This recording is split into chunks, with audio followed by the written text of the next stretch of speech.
या व्हिडिओमध्ये आपण पॉलिटेक्निक ॲडमिशन संदर्भात जे कॅप राऊंडचे इम्पॉर्टंट डेट आहेत ते आपण बघणार आहोत। तर 10 जुलै रोजी MSBTच्या साईटवरती सीट मॅट्रिक्स येणार आहे।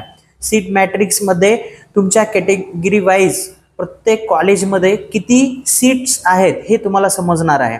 त्यानंतर कॅप राऊंड 1 सुरू होणार आहे। कॅप राऊंड 1 ची डेट आहे 11 ते 13 जुलै 2026।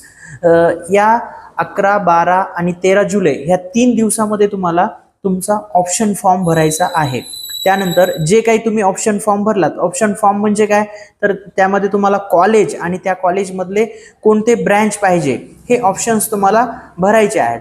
मग हे भरल्यानंतर याचा जो रिझल्ट लागणार आहे म्हणजे अलॉटमेंट जे होणार आहे ते आहे 16 तारखेला अलॉटमेंट होईल। आणि जर तुम्ही टाकलेल्यापैकी कॉलेज तुम्हाला मिळालं समजा तर तुम्हाला त्या कॉलेजमध्ये जाऊन ॲडमिशन करायचं आहे।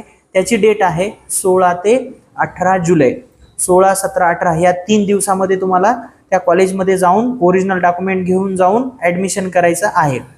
जर तुम्हाला मिळालेलं कॉलेज तुम्ही सॅटिस्फाय नसाल, नाही सर मला हे कॉलेज नको, मला दुसरं कॉलेज पाहिजे, तर तुम्ही कॅप राऊंड 2 साठी सुद्धा अप्लाय करू शकता।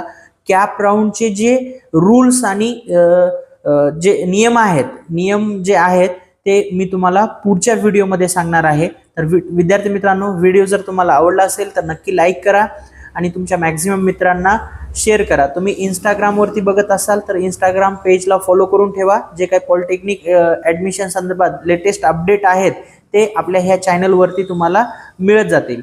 जर तुम्ही फेसबुकवरती बघत असाल तर फेसबुक पेजला फॉलो करा किंवा तुम्ही यूट्यूब चॅनलवरती बघत असाल तर आपल्या चॅनलला सबस्क्राईब करून घ्या।